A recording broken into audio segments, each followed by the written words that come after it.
This one event would instantly crash global markets, ground millions of travelers, and send governments scrambling. What if the European Union collapsed tomorrow? The EU wasn't just a political idea, it was a post-war necessity. Formed after the devastation of World War II, the goal was simple: make war between European powers not only unthinkable, but impossible. Over time, the European Union evolved from a steel and coal agreement into a 27-member economic and political superpower. A region with open borders, shared currency, and unified trade rules. It's the world's second-largest economy. It negotiates as one on the global stage, and it has kept decades of relative peace between once warring nations. But beneath the surface, the EU has always been fragile. It's a balancing act uniting dozens of countries, languages, economies, and ideologies under one flag.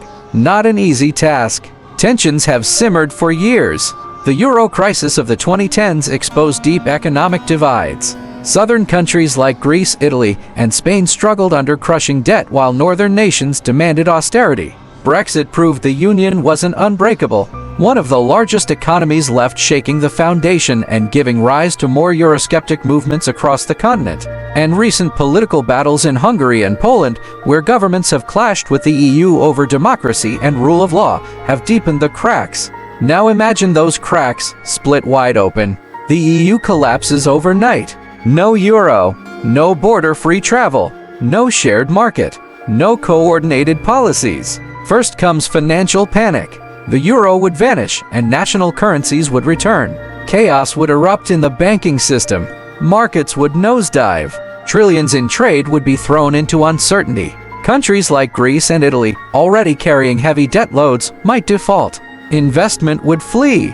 Inflation would spike.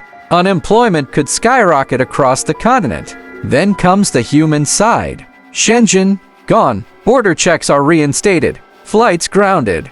Immigration rules rewritten overnight. Imagine millions of people who live in one country and work in another suddenly unsure of their legal status. Students, retirees, workers, all caught in limbo.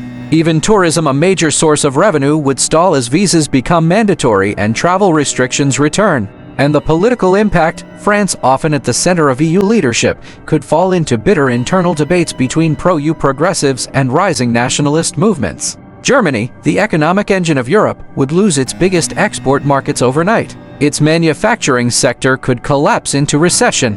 Eastern European countries like Romania, Bulgaria, and the Baltic states, which receive billions in EU development funds, would see projects grind to a halt. Infrastructure investments, housing, healthcare programs all frozen.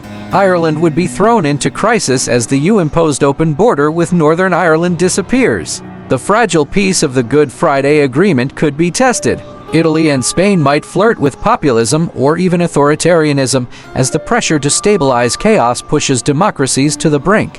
And beyond Europe, the collapse of the EU would send shockwaves through global power structures. The United States would lose its largest economic ally and its most consistent partner in diplomacy. NATO, though technically separate from the EU, would face questions about unity and cooperation. Russia, long eager to see the EU weakened, would likely seize the moment to expand its influence both politically and militarily in Eastern Europe. China would move to fill the vacuum, extending its Belt and Road Initiative deeper into a fractured Europe, offering loans, infrastructure, and political sway. The global balance of power would shift overnight. So who benefits the most from this chaos? Is it China, Russia? Or is there a surprising player waiting in the wings?